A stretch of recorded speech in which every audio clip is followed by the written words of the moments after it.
I'm Larry Menti. Welcome to Jersey Matters. What is the forecast for business in the state of New Jersey going into 2016? Well, if you ask most of the business owners and those in industry in New Jersey, it's not too good. At least that's according to a recent survey. Tom Bracken is the president of the New Jersey Chamber of Commerce. Thank you, sir, for being here.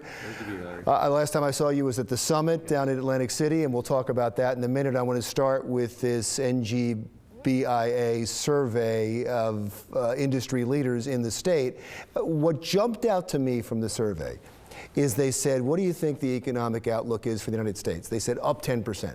What do you think the economic outlook is for your specific industry? Up 11%. What do you think it is for the state of New Jersey? Down 7%. So although they see optimism everywhere else, they don't see it in New Jersey. Right. Do you share that? I think most of the surveys we've done of the people we've talked to, I would say the best way to describe them is cautiously optimistic.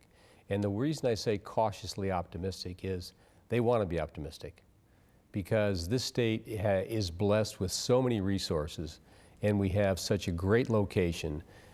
This state, with everything we have, with the affluence and the density of population, the density of business, the educated workforce, we have, there's no way we should be ranked as lowly as we are, and in some rankings but at the sir, bottom. minus 7% isn't cautiously optimistic, that's cautiously pessimistic. Well, I would say you're right, but what I'm saying is they want to be optimistic because of all that.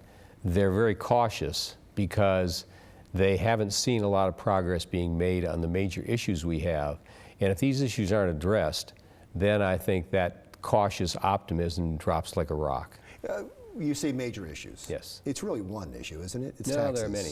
I thought if the tax problem's solved, you don't believe everything else falls into place? Well, the number one issue is our infrastructure.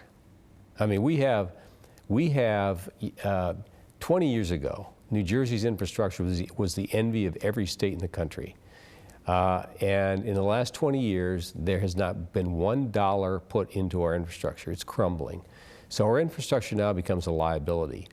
That's the core of our economy. That's what our infrastructure is. What on every citizen in New Jersey avails themselves of our infrastructure every day. It moves workers every day. It moves goods every day. It is the key to taking advantage of things like an expanded port in Newark. I mean, there are a lot of things that our infrastructure can do and should do, but it's in deplorable shape. That has to be taken care of. And in June of this year, any money that's there is gone, and not only gone, we have bond debt due, and we don't have enough money to pay the bond debt. It was funny, I was listening to your panels and I interviewed many of the people that were there, and let me start before I get to that point. That from your own summit, I wouldn't think the number one problem was infrastructure. From your own summit, I would think the number one problem was taxes. Well, taxes is a close second. I mean, they are 1 and 2, there's no question. But I think the tax issue is what makes us less competitive. The infrastructure is what is dangerous. So there's a difference in the reason that they are number 1 or number 2. Taxes, they're the most heavily taxed state in the country. Yeah, 50 out of 50. 50 out of 50. We have the highest corporate income tax rate. We have one of the highest, maybe the highest incremental personal tax rate. We have an estate tax that is very onerous. In fact, our estate tax is so much buried at number 50 that there's really a huge gap between us and the next state, the 49th ranked state from an estate tax standpoint. And the estate tax is something that, you hear the saying all the time, I can work here, I can live here, but I can't die here.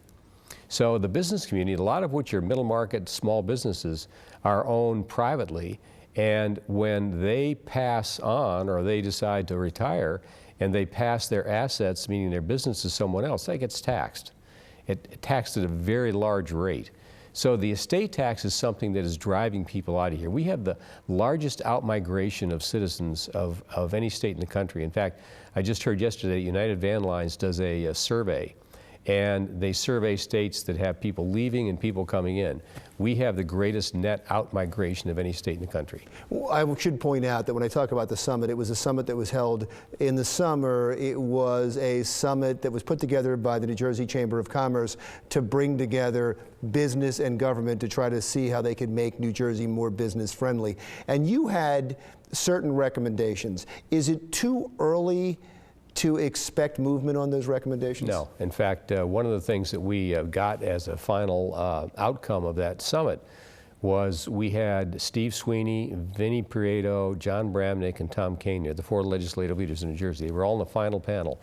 And I asked them before they left what we wanted to do, which is we wanted to have periodic meetings with them to talk about issues so we can have a sit down with the legislative leaders and the business community to talk about issues that will together we can work on to make our state better, to make our state more competitive, more affordable, and stop this out-migration and improve our competitiveness. So they agreed to that. We've met with all 4 of them, and individually for starters, which we wanted to do, very good meetings, and now we're in the process of hopefully putting together the first collective meeting with them and starting to talk about some of these issues. So no, it's not too early, because getting a resolution of the Transportation Trust Fund, that can be done with a stroke of a pen. Just somebody has to put a proposal on the table that the Assembly and the Senate want to do, and the governor will sign. That can be done. Money can start flowing. Projects can start to happen. We can start to repair our infrastructure. That's very easy to do. The tax issue can also be done with the stroke of the legislative pen. They can lower taxes if they want. They can get rid of the estate tax. Our number one issue with regard to taxes, first of all, let's get rid of the estate tax to keep people here. There's no real sense in trying to work on a lowering of the corporate business tax or the individual income tax if the people are leaving. You want to keep them here first, then we can work on those taxes. Property taxes in there also, that's a more long-term issue, but they're all issues that need to be worked on. But number one for us from a tax standpoint is the estate tax. When I hear you talk about infrastructure and fixing the transportation fund and then talk about taxes, are they mutually exclusive? Can you spend the money to make the transportation fund whole? Can you spend the money to fix the infrastructure and still cut taxes? It seems like you Two different sources of income.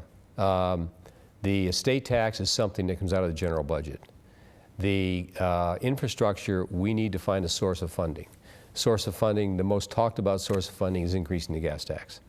So they are not mutually exclusive. So is the chamber for increasing the gas tax? We've never said that. What we've said is how about now?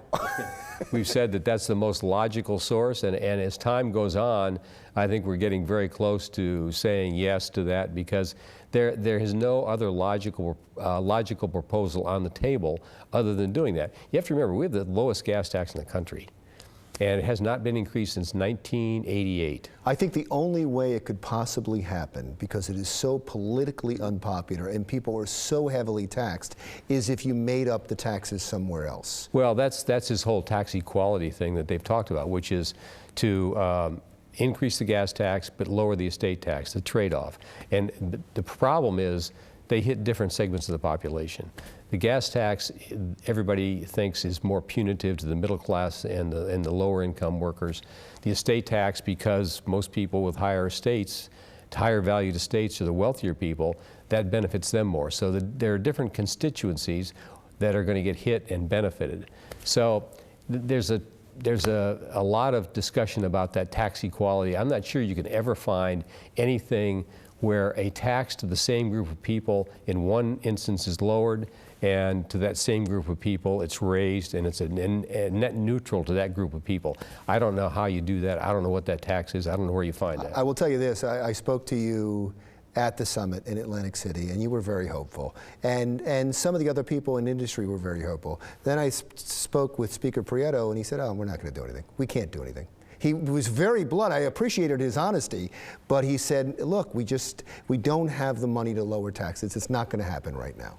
Well, Assemblyman Prieto, Senator Sweeney, Senator Kane, and Assemblyman Bramnick all have talked in favorable terms about eliminating the estate tax and favorably inclined to do something with the gas tax. Oh, that's good. Well, that's good. So, 'cause but they have to get together and have a common plan, because they have to be in unity so that there's something proposed to the governor that he will sign to get this thing done. So there's a lot of moving parts, a lot of differences of opinion, and to Assemblyman Prieto's point, yeah, nothing has been done, and it does not look like it'll get done in lame duck.